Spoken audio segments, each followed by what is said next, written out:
Hello everyone, welcome to my channel electronics being. आज के इस वीडियो के अंदर एक टोटो या ई रिक्शा का है। इसका जो चार्जर है वो ट्रांसफार्मर वाला चार्जर हमारे पास रिपेयर होने के लिए आया है। ये 48 वोल्ट का चार्जर होता है। बैटरी को 48 वोल्ट का बैटरी को चार्ज करने के लिए यूज़ करते हैं। तो यहाँ पे इसका फ्लोट वोल्टेज और बूस्ट वोल्टेज 55 वोल्ट 56 वोल्ट तक पहुँच जाता है फुल चार्ज होने पर बैटरी।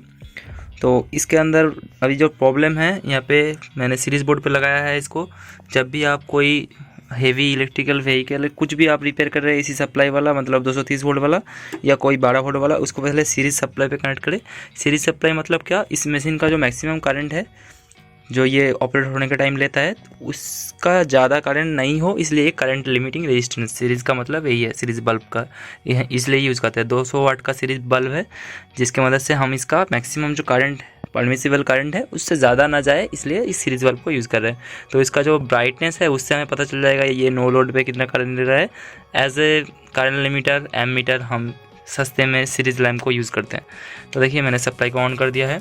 तो देखिए यहाँ पे कोई बॉडी भी इस पर नहीं जल रहा है। इसके अंदर बॉडी होने पे लाल ऐसा कुछ नहीं जल रहा है। तो इस पर अंदर कोई इंडिकेशन लाइट भी नहीं जल रहा है, फैन भी नहीं चल रहा है और कुछ भी यहाँ पे घुमाने पर भी इस पर कोई भी रिस्पॉन्स नहीं आ रहा है। तो यहाँ पे आउटपुट पे DC 48 वोल्ट भी नहीं मिल रहा है। तो सबसे पहले हमें इसको पावर सप्लाई से डिस्कनेक्ट कर देना है।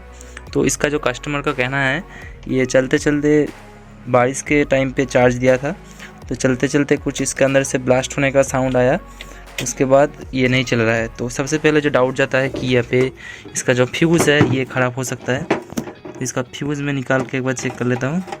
तो इसका फ्यूज़ अगर निकालें, ये इसके अंदर ग्लास फ्यूज़ होता है, इसको हम कार्टेज फ्यूज़ भी कहते हैं टेक्निकल लैंग्वेज में। तो इसके अंदर जो ग्लास फ्यूज़ है देख सकते हैं कितने एम्पेयर का है। यहाँ पे अगर आप अच्छे से देखें, यहाँ पे 250 वोल्ट और इस पर 5 एम्पियर का एक 15 एम्पियर का एक फ्यूज़ है। तो यहाँ पे 15 एम्पियर तो ठीक है, लेकिन 250 वोल्ट फ्यूज़ का रेटिंग इसका मतलब क्या है? ये कह रहा है अगर फ्यूज़ ब्लो होता है तो इसका आर्क क्विंचिंग वोल्टेज जो है 250, मतलब ये 250 वोल्टेज तक को रोक सकता है इस गैप के अंदर। अगर इससे ज़्यादा वोल्टेज सिस्टम में आप इसको यूज़ करोगे तो फ्यूज़ उड़ जाएगा, लेकिन इसके थ्रू आर्क होकर यहाँ से ही करंट हवा से ही जाना शुरू कर देगा। तो इस फ्यूज़ को हम एक बार टेस्ट कर लेते हैं, उसके बाद मैं आपको बताता हूँ इसका कॉन्टिन्यूटी चेक करके। तो यहाँ पे फ्यूज़ कहाँ, कॉन्टिन्यूटी मल्टीमीटर को कॉन्टिन्यूटी मोड पे रखना है और उसके बाद दोनों प्रोब को दोनों साइड पे टच करना है। अगर बीप करता है 0 ओम शो करता है तो फ्यूज़ सही होगा। तो मैं यहाँ पे मल्टीमीटर को टच कर रहा हूँ, एक हाथ से कर रहा हूँ, थोड़ा सा दिक्कत हो रहा है। अभी मेरा जो है ट्राईपोड ख़राब हो गया है, एक नया ट्राईपोड लेने के बारे में सोच रहा हूँ। ये देखिए यहाँ पे ये मल्टीमीटर में थोड़ा सा रेजिस्टेंस शो कर रहा है, एक्चुअली ये 0 ओम ही दिखा रहा है। ये देखिए 10 ओम के नीचे दिखा रहा है। अगर मैं इसको शॉर्ट करता हूँ तो भी 10 ओम दिखा रहा है। इसका मतलब मल्टीमीटर में थोड़ा लूजिंग है, लेकिन पता चल गया कि फ्यूज़ हमारा ओके है, फ्यूज़ का रेजिस्टेंस 0 ओम है। तो फ्यूज़ को हम लगा देते हैं जैसे था। फ्यूज़ तो नहीं उड़ा है, तो फ्यूज़ भी नहीं उड़ा है तो अंदर ज़रूर पानी जाने के कारण कोई दिक्कत हुआ होगा। तो इसको मैं फटाफट खोल लेता हूँ। तो अभी हमने इसको खोल लिया है। तो खोलने के बाद मैं यहाँ पर ढक्कन को हटा देता हूँ। तो इसके अंदर आप देख सकते हैं एक टॉरॉयडल ट्रांसफार्मर है जिसके प्राइमरी में मल्टीपल टिपिंग निकला हुआ है। एक ऑटो ट्रांसफार्मर की तरह प्राइमरी में मल्टीपल टिपिंग पे हम सप्लाई देके आउटपुट में करंट को रेगुलेट कर सकते हैं, इसलिए ये लगा हुआ है करंट रेगुलेटर।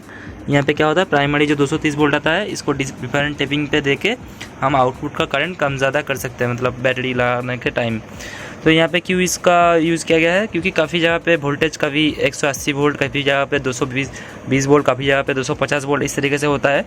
तो इसलिए डिफरेंट जगह पे डिफरेंट वोल्टेज होता है, तो वोल्टेज ज़्यादा होगा तो करंट ज़्यादा लेगा बैटरी।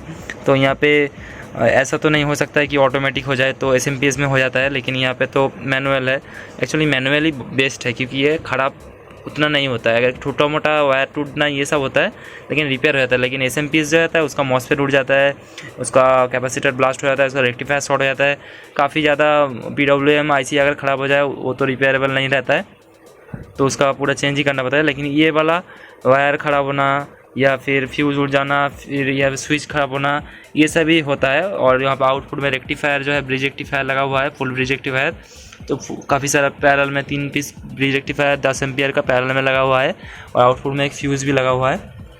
नहीं, यहाँ पे शंट रेजिस्टेंस लगा हुआ है, जिस शंट रेजिस्टेंस के पैरेलल में ये एमीटर लगा हुआ है जिस पे करंट हमारा शो करता है। तो शंट रेजिस्टेंस जो है यहाँ पे नीचे देखिए, नीचे यहाँ पे जो होल है नीचे दिख रहा होगा आपको शंट रेजिस्टेंस। इसके अक्रॉस जो करंट जाने पे, हाई करंट जाने पे जो छोटा सा वोल्टेज ड्रॉप हो रहा है उस वोल्टेज को ये मेज़र कर रहा है, जिसको कि करंट मतलब वोल्ट मेज़र कर रहा है वोल्टेज, लेकिन उसको current according to Ohm's law उसको करंट पे शो कर रहा है, मतलब कैलिब्रेट किया हुआ है। तो यहाँ पे देख सकते हैं PMMC इंस्ट्रूमेंट यहाँ पे यूज़ किया गया है, क्योंकि यहाँ पे इसका DC मेजर करने के लिए PMMC यूज़ करता है, PMMC एमीटर। इसको एज ए वोल्ट मीटर भी काम में ले सकते हैं। तो PMMC मतलब परमानेंट मैग्नेट मूविंग कॉयल। तो यहाँ पे इसका मैग्नेट परमानेंट है, मूविंग कॉयल जो है मूविंग कर रहा है, और इसका आउटपुट प्लस माइनस वायर। तो सबसे पहले हम जो टेस्ट करेंगे, ये फ्यूज़ जो है कनेक्टर पे कोई लूजिंग तो नहीं है। और अल्टीमेट जो टेस्टिंग हमें करना है, ये ट्रांसफार्मर का ये न्यूट्रल वाला वायर है, इससे एक वायर लगाना है, और ये जो फेज़ आ रहा है इससे डिफरेंट टिपिंग पे हमारा रेजिस्टेंस आ रहा है कि नहीं। अगर रेजिस्टेंस आ रहा है तो ट्रांसफार्मर सही है। नॉर्मली इसका अगर जल जाएगा तो आपको दिख ही जाएगा, लेकिन यहाँ पे देखिए ट्रांसफार्मर का कोई दिक्कत यहाँ पे दिख नहीं रहा है। तो मैक्सिमम ये स्विच पे ज़्यादातर स्पार्किंग होने पे स्विच ख़राब हो जाता है, तो स्विच पे मुझे डाउट लग रहा है। तो एक बार मल्टीमीटर को इस पर लगा देता हूँ, उसके बाद आपको एक एक करके रेजिस्टेंस चेक करके दिखाता हूँ। देखिए मल्टीमीटर को लेना है, कॉन्टीन्यूटी मोड पर रखना है, कॉन्टीन्यूटी मोड। अल्टीमेटली हमारा जो है ट्रांसफार्मर का प्राइमरी वाइंडिंग का रेजिस्टेंस चेक करना है कि यहाँ पे कॉन्टीन्यूटी आ रहा है कि नहीं। इसका रेजिस्टेंस बहुत ही कम होता है, क्योंकि हाई वैल्यू का ट्रांसफार्मर है, बहुत ही कम होता है। देखिए ये वाला न्यूट्रल है, ये वाला, तो इसको मैं निकाल लेता हूँ यहाँ से न्यूट्रल को। ये वाला न्यूट्रल कनेक्शन निकल गया, तो यहाँ पे मैं न्यूट्रल वायर को एक लगा देता हूँ। यहाँ पे न्यूट्रल वायर लग गया। मैंने प्लग को पहले ही चेक कर लिया है, तो बेसिक टेस्टिंग है, कोई भी कर लेगा। सबसे पहले आपको प्लग को और वायर को टेस्ट कर लेना है। तो सबसे पहले बेसिक से शुरू करता हूँ। प्लग और वायर सही है कि नहीं, कि प्लग को आप खोल के थोड़ा देख सकते हैं, अगर वायर थोड़ा निकला हुआ है, अगर सही से है तो कोई दिक्कत नहीं। तो ये देखिए रेड वायर पे मैंने लगाया हुआ है। तो यहाँ पे किसी ने प्लग लगाया था, लाइव न्यूट्रल उल्टा लगा दिया, शायद जो जिसका टोटो है मतलब ई रिक्शा है उन्होंने ही लगाया था। तो मैं सबसे पहले क्या करता हूँ, मैं यहाँ पर एक वायर लगाता हूँ, और वो रेड वायर यहाँ पर कॉन्टीन्यूटी दे रहा है कि नहीं वो मैं चेक करूँगा। तो देखिए एक्चुअली ये लाइन पे बीप करना चाहिए कि, लेकिन न्यूट्रल पे बीप कर रहा है, न्यूट्रल पे बीप करेगा नहीं। यहाँ पे थोड़ा सा मैं टेस्ट करके आपको बताता हूँ, क्योंकि एक हाथ से नहीं हो रहा है। मैं वायर टेस्ट करके सब टेस्ट करके क्या फॉल्ट हो सकता है, क्या क्या हो सकता है मैंने बता दिया। तो टेस्ट करके अल्टीमेट इसका फॉल्ट ढूंढ के आपको बताता हूँ। तो यहाँ पे मैंने फॉल्ट को फाइंड कर लिया है। तो यहाँ पे देखिए टेस्टिंग के वायर को अगर टेस्ट कर रहे हैं आप, वायर या फिर फ्यूज़, तो यहाँ पे वायर को अगर टेस्ट कर रहे हैं तो फ्यूज़ को निकाल के कीजिए, नहीं तो आप थोड़ा सा कंफ्यूज हो सकता है, क्योंकि ट्रांसफार्मर के थ्रू जो है डायरेक्टली यहाँ पे इसका इंडक्टेंस बहुत हाई होता है, और लेकिन इसका रेजिस्टेंस बहुत कम होता है, क्योंकि लॉस कम होने के लिए करते हैं डिज़ाइन। तो यहाँ पे जो रेजिस्टेंस कम होने के कारण आपको लगेगा कि वायर का क्वांटिटी है 0 ओम के आसपास, 10 ओम के नीचे ही होता है इसका रेजिस्टेंस। इसलिए फ्यूज़ को निकाल लीजिए तो आपको आसानी होगा, नहीं तो थोड़ा कन्फ्यूजन क्रिएट हो सकता है। तो यहाँ पे एक वायर रखना है जो लाइन पे रखेंगे। तो यहाँ पे रेड वायर पे चलना चाहिए, लेकिन यहाँ पे रेड वायर जो है न्यूट्रल है और वाला वायर लाइन है, क्योंकि यहाँ पे प्लग पे उल्टा लगा हुआ है। मोटा मोटी इस तरह से यहाँ पे कंटिन्यूटी मिलना चाहिए एक एक वायर का इंडिविजुअली। यहाँ पे न्यूट्रल वाला ये ब्लैक वायर से और लाइन वाला ये रेड वायर से। तो ये मैं टेस्ट किया, तो यहाँ पे रेड वायर जो है न्यूट्रल से कनेक्टेड है, मैंने बताया पहले ही, उल्टा लगा हुआ है। देखिए ये मैंने न्यूट्रल पे लगाया, देखिए यहाँ पे मैं यहाँ पे इसको न्यूट्रल पे लगाता हूँ, और यहाँ पे इधर को लगाता हूँ, और देखिए यहाँ पे ये वाला जो रेड वायर है, ये रेड वायर का क्वांटिटी सही दिखा रहा है। ब्लैक वायर जो है इधर लाइन पे लगा हुआ है, उल्टा लगा हुआ है, लेकिन नॉर्मली न्यूट्रल जो है वो रेड कलर होगा, ब्लैक कलर होगा, लाइन जो है का रेड कलर होगा। देखिए ये ब्लैक वायर का कोई क्वांटिटी नहीं मिल रहा है, देखिए इधर मिल रहा है क्वांटिटी। यहाँ पे एक एलिगेटर क्लिप लगाना पड़ेगा, देखिए इधर क्वांटिटी मिल रहा है, लेकिन यहाँ पे कोई भी क्वांटिटी हमारा नहीं आ रहा है, यहाँ पे लगाने पे भी नहीं आ रहा है। तो यहाँ पे ये जो है रेड ब्लैक वायर ख़राब हो चुका है। तो कहाँ से ख़राब हो सकता है, इस जगह से ख़राब हो सकता है, यहाँ पे ज़्यादातर मुड़ने के कारण, और इस जगह से। तो हम पहले इसको काट के जोड़ने पर वायर बहुत छोटा हो जाएगा। तो पहले यहाँ पे टेस्ट कर लेते हैं, काट को जोड़ के। यहाँ पे भी हो सकता है, यहाँ पे भी हो सकता है, या आप इसका पूरा एसी कॉर्ड ही चेंज कर सकते हैं। तो मैं यहाँ पे काट के देखता हूँ, उसके बाद यहाँ पे देखूँगा, या फिर पूरा एसी कॉर्ड ही चेंज कर दीजिए, रिपेयर हो जाएगा। तो मैं इसको करके आपको दिखाता हूँ। तो मैंने आपको पहले ही बता दिया कि लाइन न्यूट्रल किसी ने उल्टा लगाया था। यहाँ पे देखिए पूरा उल्टा लगाया हुआ है, इस तरफ लाइन होता है, इस तरफ न्यूट्रल, यहाँ पे लिखा हुआ भी होता है। ये जो लाइन होना चाहिए, लेकिन यहाँ पे न्यूट्रल ब्लैक वायर लगा हुआ है। तो ये इसके वजह से आपका इक्विपमेंट तो चल जाएगा, लाइव न्यूट्रल वोल्टेज डिफरेंस मिल जाएगा, 230 वोल्ट चल जाएगा। सेफ्टी पॉइंट ऑफ व्यू से ये बहुत ही ख़राब चीज़ है। तो मैं इसको वायर को काट के, थोड़ा सा एक्स्ट्रा काट के, नया वायर निकल के यहाँ पे ठीक ठाक लगा देता हूँ। इस तरफ दाएँ तरफ आपका लाइन और बाएँ तरफ न्यूट्रल पीछे से देखेंगे तो, और इधर से लिखा हुआ भी है ये एल लाइन और एन वाला न्यूट्रल। तो चलिए मैं इसको काट के जोड़ के कंटिन्यूटी टेस्ट करके देखता हूँ। मुझे लगता है यहाँ से प्रॉब्लम नहीं है, यहाँ से प्रॉब्लम है, तो पहले इसको देख लेता हूँ, उसके बाद वहाँ पे देख लूँगा।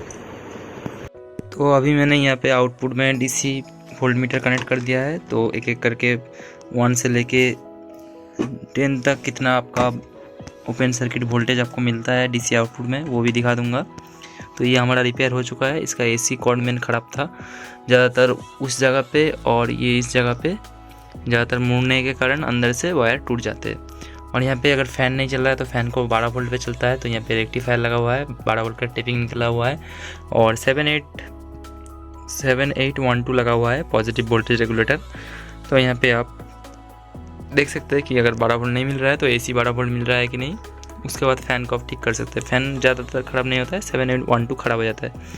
और सामने एमीटर को रिपेयर करना चाहते हैं तो शंट रेजिस्टेंस से अक्रॉस मिली वोल्ट में आपको वोल्टेज मिल रहा है कि नहीं, तो इसका रेजिस्टेंस चेक कर सकता है, इसका ओपन सर्किट हो गया है कि नहीं। देखिए अंदर दिख रहा है कॉयल, PMMC इंस्ट्रूमेंट है, मैंने बोला ना, तो मूविंग कॉयल है। तो चलिए इसको ऑन करते हैं, सीरीज में ऑन करना है। देखिए सीरीज सप्लाई दे दिया, अभी ऑफ 1 पे ऑफ रहता है। देखिए आउटपुट में वोल्टेज 0, मैं 1 पे देता हूँ, देखिए 0 पे था, वही 1 पे, तो 44.8 वोल्ट। ये आपका 12 वोल्ट का जो बैटरी है, इसका फ़ैन भी चल रहा है प्रॉपरली, यहाँ पे सभी लाइट जल रहा है, और एमीटर अभी 0 क्योंकि कोई लोड नहीं है यहाँ पे। तो इसका 44.9 वोल्ट ये जो है फर्स्ट जो यहाँ पे कट है यहाँ पे मिल रहा है, और सेकंड टेपिंग पे आपको मिल रहा है 46.7 वोल्ट। ये VOC है, मतलब ओपन सर्किट वोल्टेज है। यहाँ पे तो लोड पड़ने पे, बैटरी लगने पे थोड़ा कम हो जाएगा, क्योंकि सर्किट में रेजिस्टेंस तो है ना, बैटरी का रेजिस्टेंस, इस वाइंडिंग का रेजिस्टेंस, वायर का रेजिस्टेंस थोड़ा सा ड्रॉप होगा। तो इसको आप EMF अभी जो मेजर कर रहे हैं EMF है, EMF। तो थर्ड पॉइंट पे 48.5 वोल्ट। यहाँ पे क्या है, 1 नंबर और 2 नंबर 3 नंबर एक ही घाट है, क्योंकि इसके अंदर जो है देखिए अंदर 2 घाट एक साथ शॉर्ट किया हुआ है। तो यहाँ पे डबल, मतलब एक अगर टिपिंग, एक यहाँ पे सिलेक्टर स्विच में एक पॉइंट ख़राब हो गया है तो 3 वाला पॉइंट और 2 वाला पॉइंट कोई भी एक भी ले लेगा, ठीक। तो यहाँ पे 2 करके पॉइंट पैरेलल किया हुआ रहता है। ये 4 वाला 48.4 और 5 वाला आपका 49.7, 6 वाला सेम क्योंकि एक ही कॉमन किया है 2 करके, 7 वाला 50.6। यहाँ पे और भी वोल्टेज थोड़ा बढ़ेगा क्योंकि अभी सीरीज लैंप पे हमने दिया है, डायरेक्ट देने पे ये 56 पॉइंट समथिंग फ्लोट वोल्टेज तक जाएगा। अभी 51 पे आके रुक रहा है क्योंकि यहाँ पर ट्रांसफार्मर का इम्पीडेंस काफ़ी लो है, और यहाँ पे जो है सीरीज बल्ब भी काफ़ी वोल्टेज ड्रॉप कर रहा है, क्योंकि ये नॉर्मली अगर आपके घर में 160 वोल्ट, 150 वोल्ट या 180 वोल्ट तक आ रहा है तभी ये काम का है, ये वाला 10th घाट। नहीं तो नॉर्मली हमारे घर पे तो 250 वोल्ट आ रहा है, उसको मैं डायरेक्ट दे दूंगा तो काफ़ी ज़्यादा करंट खींचेगा, तो इसी करंट को ये लिमिट कर रहा है सीरीज बल्ब। तो हमारे यहाँ कंप्लीट रिपेयर हो चुका है। तो मैं आपको मिलता हूँ अगले वीडियो में। Thanks for watching. Hare Krishna, जय हिंद, वंदे मातरम।